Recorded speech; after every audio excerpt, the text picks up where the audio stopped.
Welcome to Sustainable AF, otherwise known as everything you ever wanted to know about sustainability, but were too afraid to ask.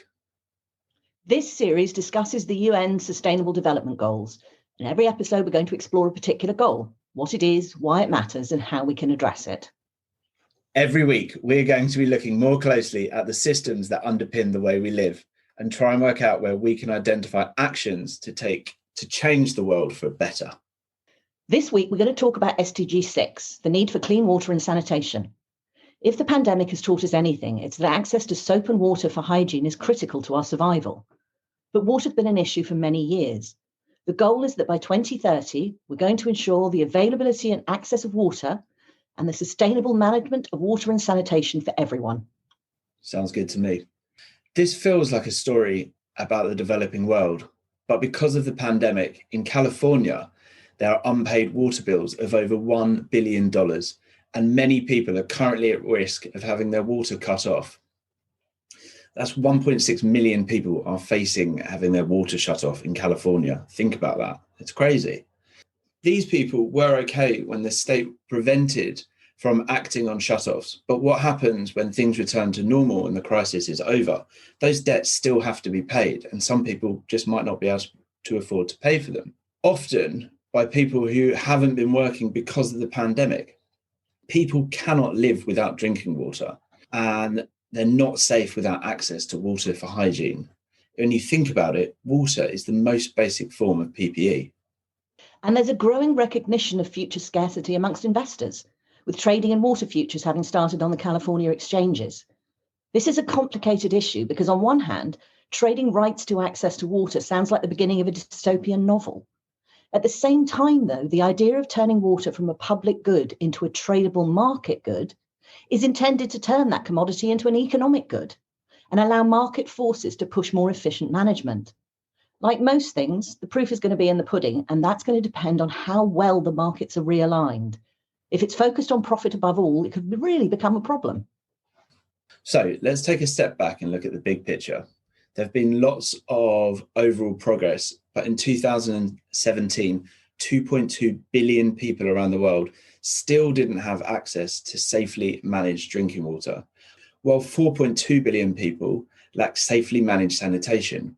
In 2015, and I know that's old data, but not much has changed, 2 in 5 healthcare facilities worldwide had no soap, no water, and definitely no alcohol-based hand rubs. Just think about that for a second. 3 billion people lack basic hand washing facilities, and globally, 80% of water is just thrown away. This system is really broken. And the water that's thrown away matters because of how finite water is. Less than 3% of all water on Earth is drinkable. Water circulates throughout our environment from the land to the sky and back again. It evaporates in the sun, in rivers, lakes, and seas, and then condenses into clouds. As these cool off, water falls as rain, and that replenishes groundwater, aquifers, as well as rivers, lakes, and seas. Understanding how this has got out of balance is key to understanding how we should manage and maintain our freshwater supplies. Today, that water cycle is being fundamentally changed by the impact of human activity, from groundwater over extraction, the pollution of freshwater, and the waste of what we do actually have.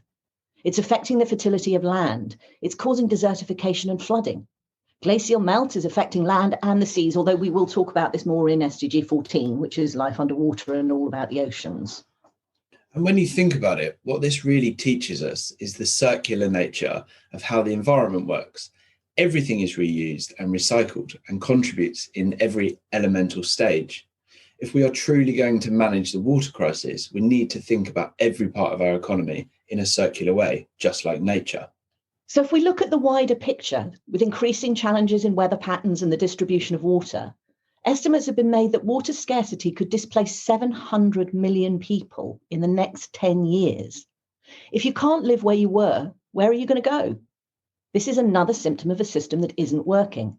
The ecosystem for necessary rainfall, floodwaters driven by floating glaciers, like in India, seawater entering the water table, like in Bangladesh.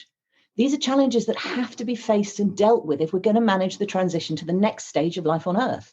Further to the developing world, If we carry on the trajectory that we're on with anthropogenic climate change and the warming of the earth, it won't be long before New York's underwater. Like many of the SDGs, you can look at access to clean water and hygiene as a human right. If we're looking to improve health and well-being, infant mortality, and so on, we can't live with the idea that around just shy of 2 billion people drink water contaminated with feces. Sewage systems really matter. Think about this.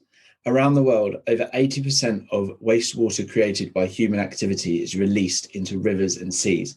What's that doing to the seas that we fish and eat from? And in the developed world, around 100, 150 years ago, governments decided that individuals managing their own water and sewage was a health risk. In the UK, the Victorians built a network of sewage systems, and that led the way for governments around the world to spend large sums of money building complex networks to manage water and sanitation. This did dramatically improve public health and the quality of life. That was a huge step forward for all of us. The trouble is, like any system that gets old, upgrades and investment in infrastructure are needed, and that's what's happening today. But the cost of upgrading these massive infrastructure projects is huge, and the question is, who should pay for them? The private companies we buy our water from, or the taxpayer who uses the infrastructure? Should they be upgraded in different ways? Should there be an increased focus on recycling water at home and in the water system? According to the UN, some countries have got gaps of over 60% in terms of the money they have versus the money they need to achieve their water and sanitation goals in the next decade.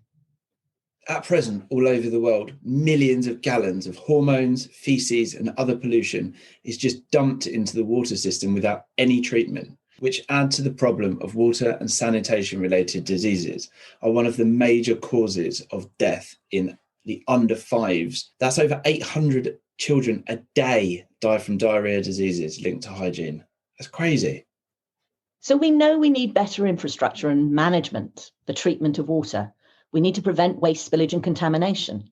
And it's not just the people it has an impact on directly. The negative impact on biodiversity, on agriculture and forest development is seriously bad. It undermines the very resilience of the system that's needed to support everything that we do as people, from living and working and growing and eating and playing, all of it. It's actually worth taking a look at the Dasgupta report on the economics of biodiversity that came out recently, building on Teague's work earlier this century.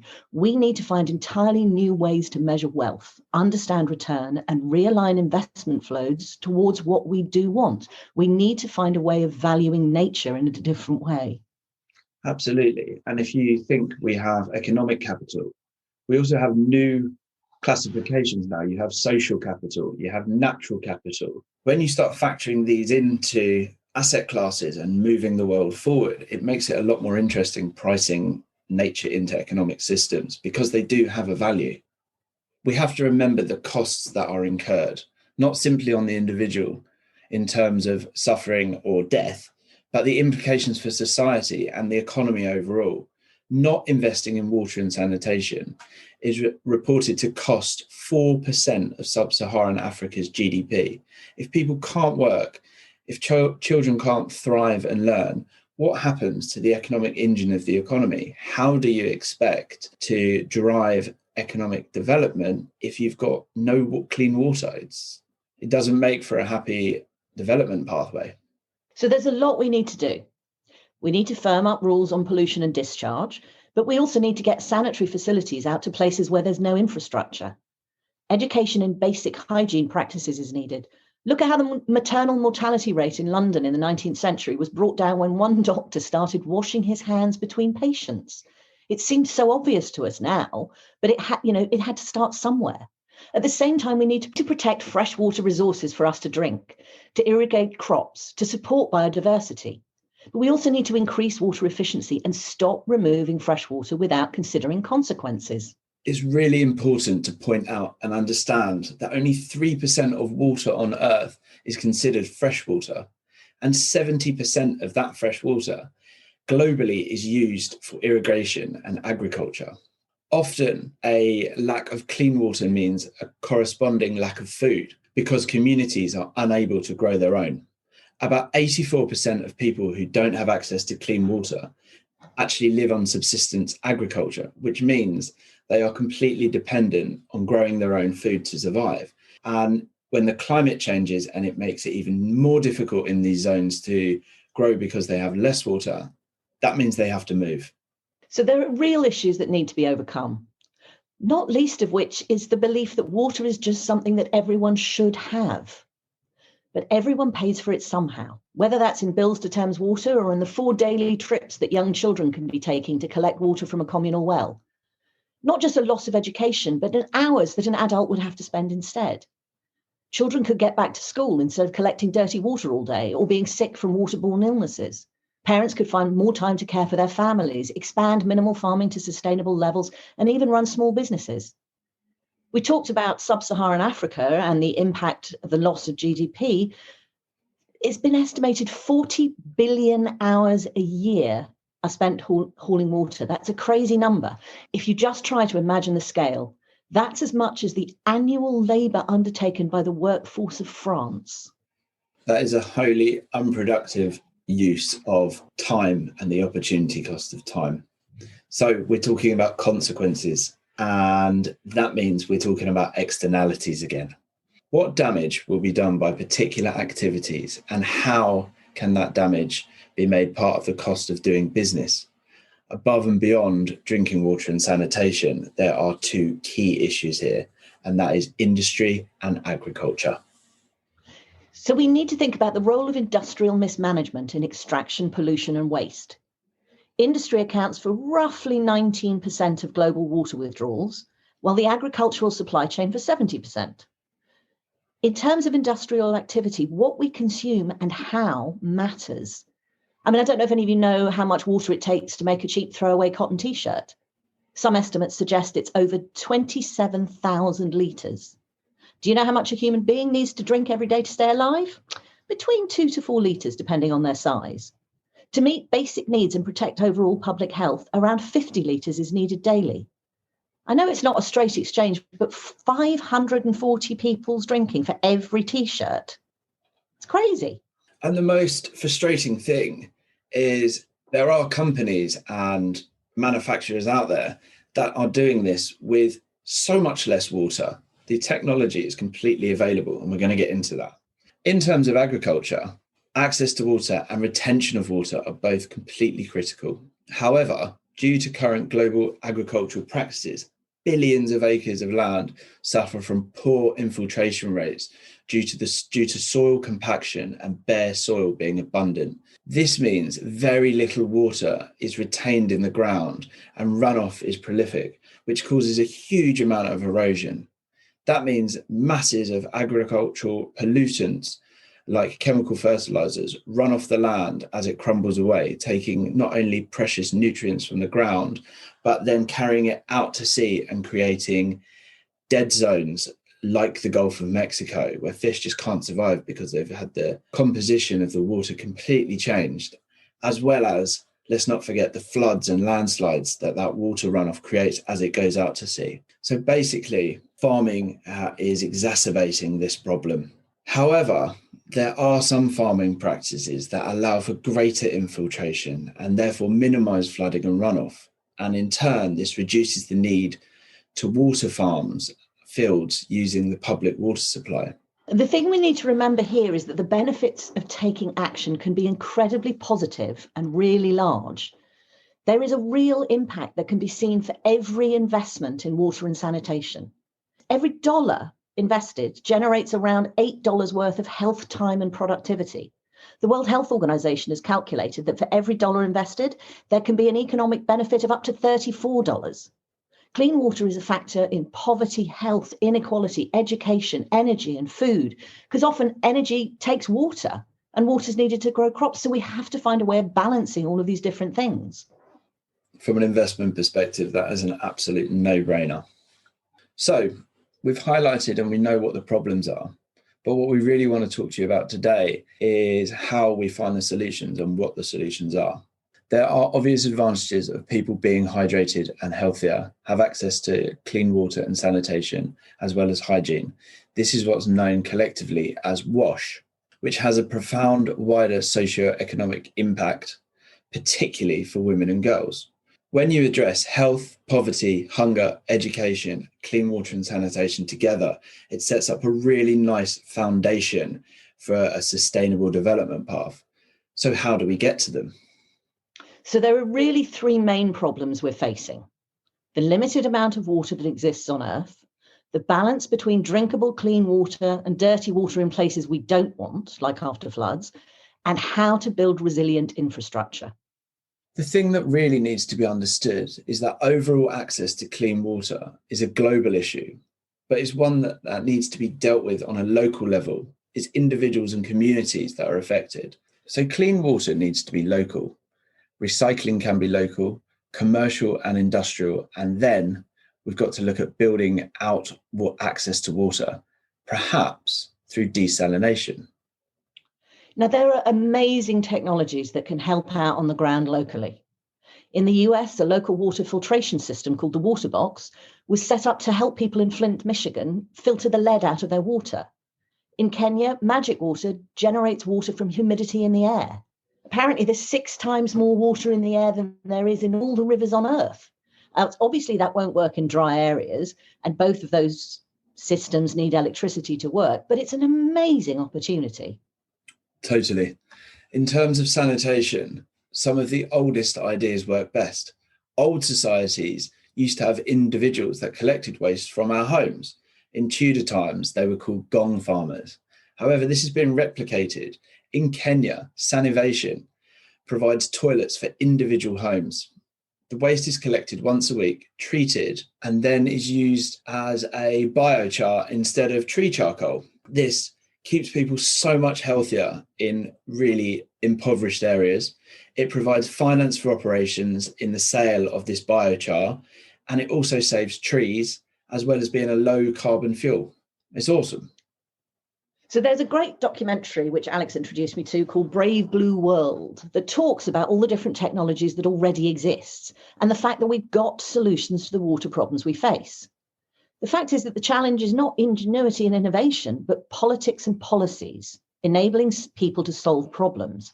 One approach is that used by WaterAid, which provides microloans to fund local filtration systems. Instead of spending $60 a month on bottled water, a filtration system can be paid off at a few dollars a month. And for those of you interested in the economics of microloans, there's a 99% repayment rate. That's far higher than any debt repayment rate in the developed world. Our default rates are significantly more than that, at like 15 to 20% sometimes. Yeah, again, free from an investment perspective, that's an amazing stat.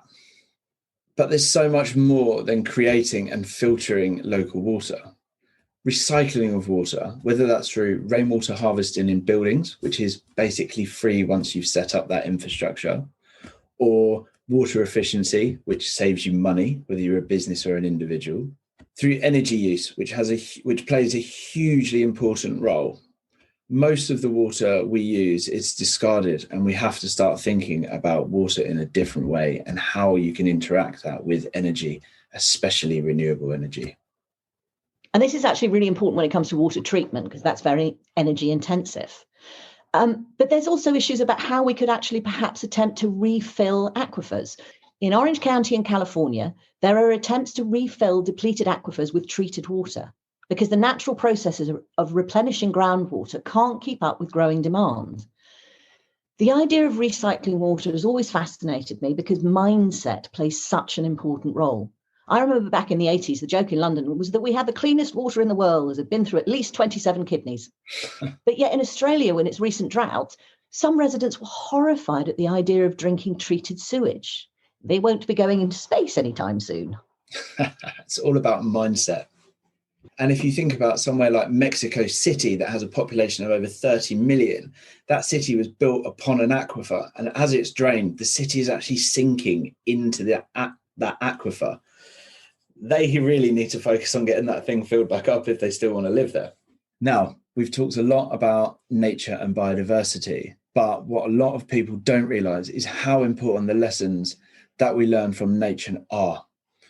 A company called Aquaporin is commercializing the use of a cell protein called aquaporins.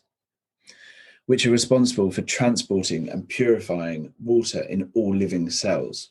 So there is a marvelous opportunity in biomimicry, in actually learning from what we're surrounded by. But there's another opportunity we haven't actually talked about, which is interesting, and that's mining wastewater.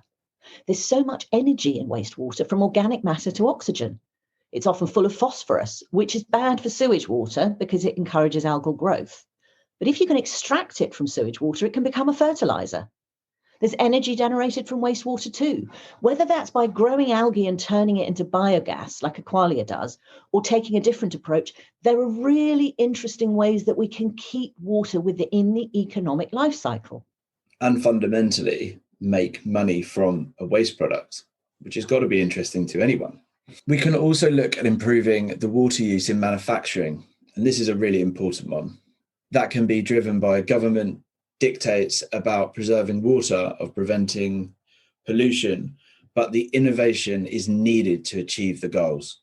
L'Oreal, for example, has developed the concept of a dry factory where they don't take in any external water, but through efficiency and recycling remain independent from the local water demand. Technology can let us do other things as well. We can start looking at how we can make seawater drinkable. That's been an important topic for many years, especially in the Middle East and Africa. But the problem is that historically, desalination has been incredibly expensive and incredibly energy intensive. In places like the UAE, for example, only 5% of the land is arable and there's very little potable water. Groundwater provides just around 50% of the entire UAE's water supply, with desalination providing 37% and around 12% being reclaimed and recycled, and that's used for irrigation. But according to Masdar, seawater desalination in the UAE requires 10 times more energy than surface freshwater production, and its cost is projected to increase by 300% as water demand increases. Just to get a bit nerdy for a second, the majority of desalination plants today use reverse osmosis, which brings problems of brine water disposal, high energy requirements, and high capital costs. But if you replace that with a solar thermal distillation process, which is where solar PV has a significant role to play in the energy production, you can address that brine in seawater, but as well as other contaminants too. Take a look at the work of Desalinator is doing in the Sundarn Delta in India. It's fascinating. So desalination approaches remind us of the importance of remembering energy in these technologies and opportunities. And that's one of the reasons why it's so important we combine work on clean water and sanitation with work on clean energy. It's also related to responsible production and consumption, how we make cities more sustainable. If we can combine rainwater harvesting and treatment in residential buildings, we could transform a city's water footprint. And once again, we're talking about the system and how we can make it work better. It's really obvious that we have the necessary solutions to solve the water crisis. When it comes to water, we can purify it at a molecular level, create it out of air, create new materials and approaches to processing and manufacturing. We can even generate energy with it. All of that on top of keeping us alive and fed. It's amazing. So what we need is education. And I don't just mean education about hygiene practices, which is incredibly important, but about how we can change the world around us.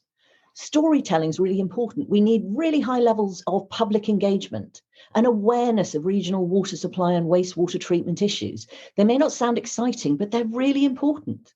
There needs to be a framework within which innovators and entrepreneurs can create new solutions and implement them. So that education needs to be for governments too. They need to understand their role in framing an environment where these technologies can thrive. I really wonder how many of our listeners knew about this issue and the challenges we face. Finance too needs education. We've talked before about the need for inclusion of externalities in the price of activities that damage people and environment. But let's flip it on its head. Let's look at understanding the benefits, the cost saved over the long run, and the lives improved and saved. Look at the bigger picture and the longer term. We're seeing that now in the growing sector interest of ESG and climate risk. But we've still got a long way to go to get away from any greenwashing and truly sustainable development and investment within that development. So it's another complicated topic, but we've got solutions and we know how we can move forward. What we hope we've done today, though, is just show you how damaging lack of access to clean water and sanitation could be, and how many solutions exist to the problem. As ever, we just want to start the conversation, so let us know what you think. So join us again next week as we continue our journey to becoming sustainable AF.